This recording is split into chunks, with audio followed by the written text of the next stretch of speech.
This is my Jack Skellington costume slash puppet that I made a couple years ago. You might be wondering how I made it. Well, I'll show you.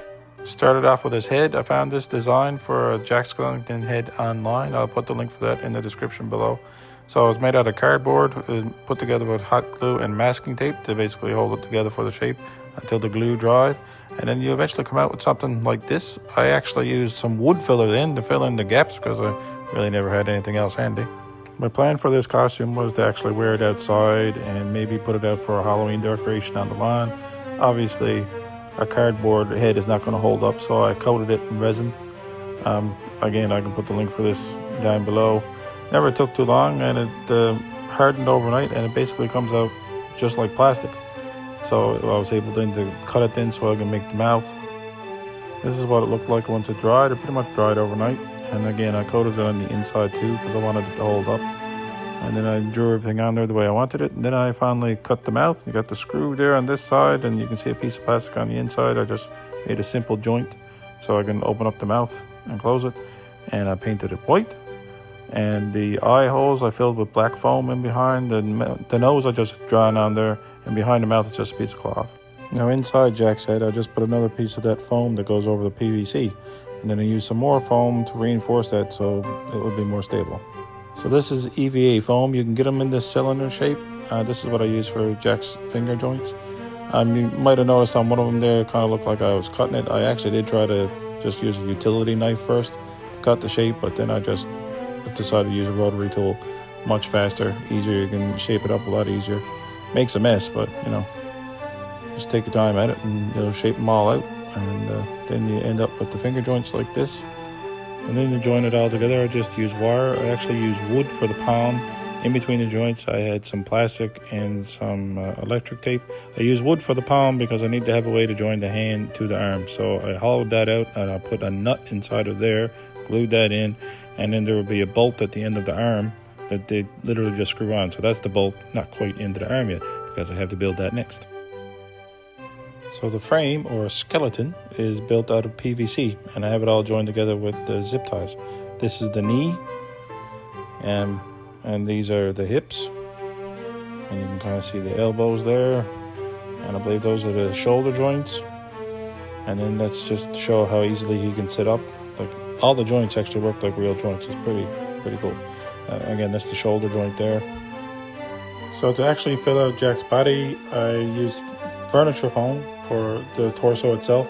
On the arms, I used the foam tubes that are actually meant to go over PVC pipe anyway because they're used as insulation. Then I went over the torso in duct tape just to give it a more solid look. In the middle there, you can kind of make out what I have done for the neck and the head. I have one of those claws that you get from the dollar stores. You know, it has a handle on one end and like a claw on the other. So I have a piece of that tubing foam on one end that's going to actually attach to Jack's head, and the other end that you can squeeze I have attached to Jack's jaw. I believe I just used some fishing line or something. I attached it around one end and then attached it to the jaw, and then you can turn the head and I can move the mouth. So these are the ends of Jack's arms. So I just have those bolts put in there with hot glue initially just to fill the space, and then I also used some like super glue just to make sure that they would not come out, and then I can just screw the hands on there. A few things going on here. So that's the handle of that claw that I was talking about. So that's how I can actually turn Jack's head and open the mouth. Now the paper towel rolls, they're on there. That's part of the rig to actually hold up the puppet where it's going to be suspended in front of you. So I initially just put in the paper towel rolls, then of course reinforce it with duct tape. Now this is the part of the rig that actually holds the puppet out in front of you. So that's two pieces of PVC pipe all held together with duct tape and whatever else I had.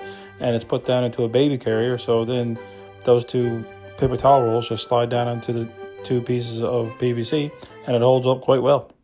It makes it easy to put the costume on, take it off if you need to. Now I had done sun sewing before on previous costumes, but I've never actually done like a full suit, and this is going to be for Jack's tuxedo. All hands sewn by me. As you can see here, I believe I'm working on one of the legs here. I had to do the pattern from scratch. Everything was done by me. I've never done it before, but it turned out pretty good. In the background there, you can see the top of that claw that I was talking about. That's how I actually maneuver Jack's head and move the mouth. Now, these are the pants. They came out pretty good. Again, all from a pattern I just put together. Those are the arms and the pants. And this is the jacket, the beginning of it. And now the lapels on the jacket I did with black foam. I wasn't going to try them. If I can take a shortcut, I was going to. This is more of the white paint. Here you'll see how I put together Jack's bat bow tie. I used cardboard with a bit of foam and more of the puffy white paint. So this was the first test run with Jack. So just a few finishing touches here. In the middle there, right in his torso, I have some just white foam to fill that in. In his neck, I have some more of that foam tubing. And I had it covered in white duct tape. And then the arms are connected with the fishing wire. So when I move one down, the other one comes up.